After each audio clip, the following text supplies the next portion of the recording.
दिल्ली में कार में भटकता रहा कोरोना मरीज, अस्पतालों ने नहीं किया भर्ती। मौत बुजुर्ग के रिश्तेदार का कहना है कि अस्पताल की ओर से भर्ती करने से इनकार के बाद जैसे ही हम वापस अपनी कार में पहुंचे, मेरे ससुर दिल का दौरा पड़ने से बेहोश हो गए। हमने उनका इलाज करने के लिए डॉक्टरों से बहुत विनती की, लेकिन वे बस यही कहते रहे कि मरीज गंगाराम अस्पताल का है। दिल्ली में कार में भटकता रहा कोरोना मरीज, अस्पतालों ने नहीं किया भर्ती। मौत दिल्ली में इलाज के लिए भटकता रहा बुजुर्ग मरीज, सांकेतिक पीटीआई। परिजनों का दावा, हेल्पलाइन नंबर हमेशा बिजी मिला। परिजनों का दावा, किसी भी अस्पताल ने नहीं किया भर्ती। एलएनजेपी की सफाई, मृत अवस्था में आया था मरीज। कोरोना संकट के लगातार बढ़ते मामलों और दिल्ली सरकार की ओर से कोरोना रोगियों के लिए बेड की उपलब्धता के बारे में लंबे दावे करना वास्तविकता से परे है। ऐसे ही संकट का सामना एक परिवार को करना पड़ा, लेकिन वे अपने परिजन को नहीं बचा सका। राजधानी में मरीजों की बढ़ती संख्या और कम बेड की वजह से होम क्वारंटीन ही समाधान है, जिसे सरकार भी मान रही है। लेकिन कुछ मामले ऐसे भी होते हैं जहां अस्पताल में भर्ती कराना अनिवार्य हो जाता है। हेल्पलाइन से नहीं मिला जवाब। हालांकि पिछले कुछ दिनों में कई ऐसी घटनाएं घटीं जहां लोगों को राजधानी के किसी भी अस्पताल में रिजर्व बेड उपलब्ध नहीं होने के कारण जान गंवानी पड़ी। हाल ही में दिल्ली के ग्रेटर कैलाश के एक 67 वर्षीय कोरोना मरीज को दिल्ली के अस्पताल की लापरवाही का शिकार होना पड़ा। मंगलवार को उनकी बेटी अमरप्रीत, जो गुरुग्राम में रहती हैं, ने मुख्यमंत्री अरविंद केजरीवाल को ट्वीट कर अपने कोरोना पॉजिटिव पिता के लिए मदद मांगी, लेकिन हेल्पलाइन से किसी तरह का जवाब नहीं मिला। हालांकि ट्विटर पर जल्द मदद करने का भरोसा जताया गया और एएपी विधायक दिलीप पांडे ने इस पर तत्काल ध्यान दिया।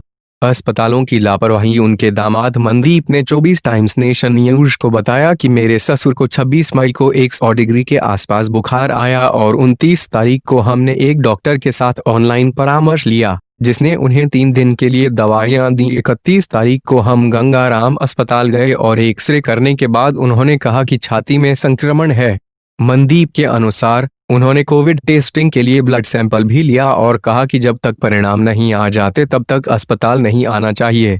अस्पताल प्रशासन पर गंभीर सवाल उठाते हुए वे आगे कहते हैं कि हमने इस प्रक्रिया के लिए 3 और घंटों का इंतजार किया और उस दिन भारी बारिश भी हो रही थी कि मरीज समेत हम सभी काफी भीग गए, क्योंकि वेटिंग एरिया में सफाई की व्यवस्था अच्छी नहीं थी। 1 जून को रिपोर्ट आने के बाद मनदीप और उसकी परिवार ने मैक्स, अपोलो, एम्स, सफदरजंग के अलावा कई अन्य जगहों पर कोरोना पॉजिटिव मरीज को भर्ती कराने की तलाश की, लेकिन कहीं कोई जगह नहीं मिली।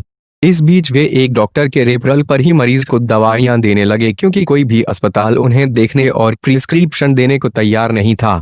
भर्ती करने से किया इनकार। इस बीच पीड़ित परिवार ने महामारी से निपटने के लिए दिए गए हेल्पलाइन नंबरों को डायल करने का भी प्रयास किया, लेकिन यह हमेशा की तरह व्यस्त ही रहा। 3 जून को जब बुजुर्ग मरीज का तापमान बढ़कर 102 डिग्री तक पहुंच गया तो परिवार के सदस्यों ने उन्हें अस्पताल ले जाने और प्रोफेशनल प्रिस्क्रिप्शन के जरिए आपातकालीन लाइन में खड़े होने का फैसला किया।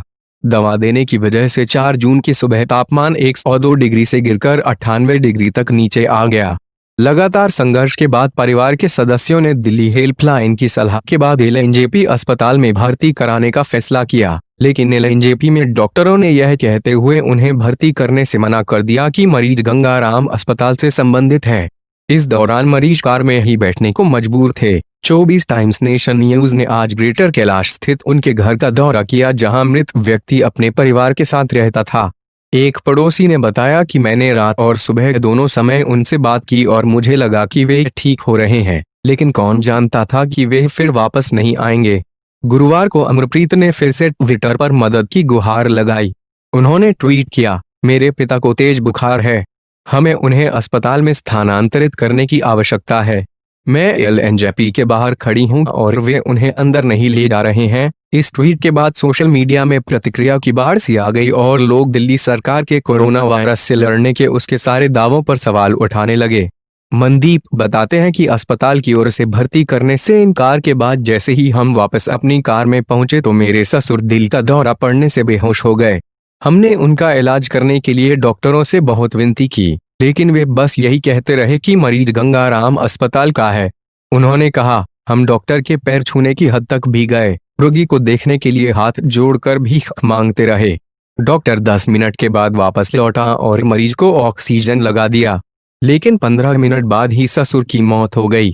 लेकिन मरीज की मौत के साथ इस परिवार के लिए दुखों का अंत नहीं हो गया। अब उन्होंने उनके अंतिम संस्कार के लिए लंबा इंतजार करना होगा। पहले शव को मोर्चरी में ले जाया जाएगा और अंतिम संस्कार का इंतजार कर रहे 3 से 4 शवों के बाद उनका नंबर आएगा।